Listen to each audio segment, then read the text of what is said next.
Let's observe 1 minute of silence.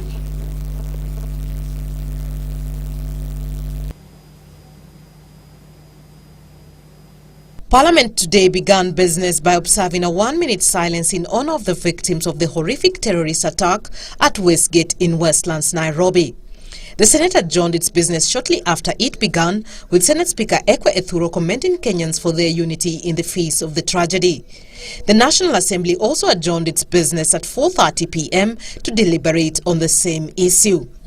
Majority Leader Kithure Kindiki, who moved the adjournment motion, was joined by other senators who called for a thorough look at the existing policies on immigration and security to stem future attacks.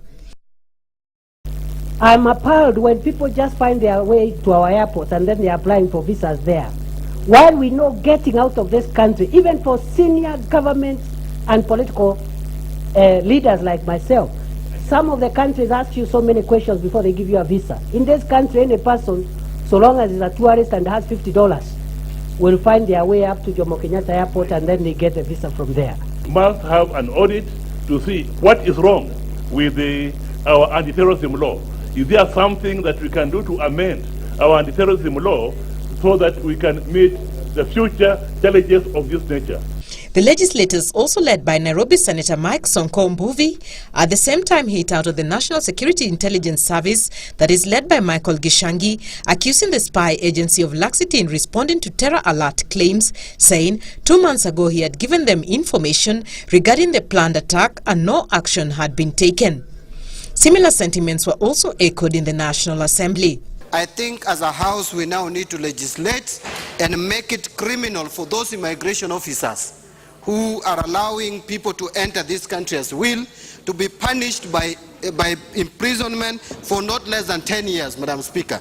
Madam Speaker, finally, on the issue of Gishangi, and I target Gishangi, I think if you overstay in a position, you need to give way.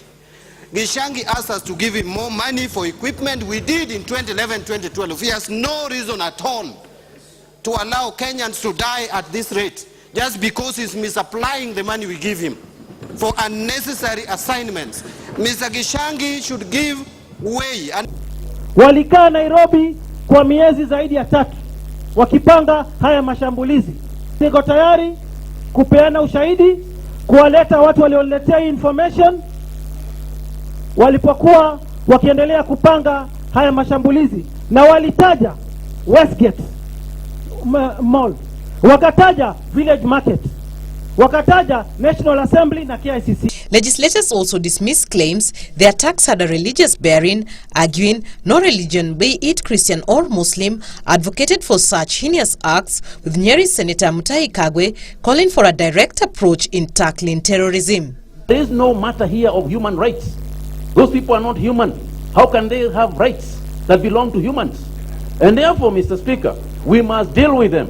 We must not deal with them at the mall. We must not deal with them in whatever country they come from. Mr. Speaker, we must pursue them to whatever nation they come from. Magaidi hawana nafasi katika dini zozote. Nimesoma aya ya Qur'ani ya kwamba Mwenyezi Mungu anasema mtu yoyote hana haki ya kutoa roho ya binadamu isipokuwa Mwenyezi Mungu. Achieng'a for Channel 1 News Hour.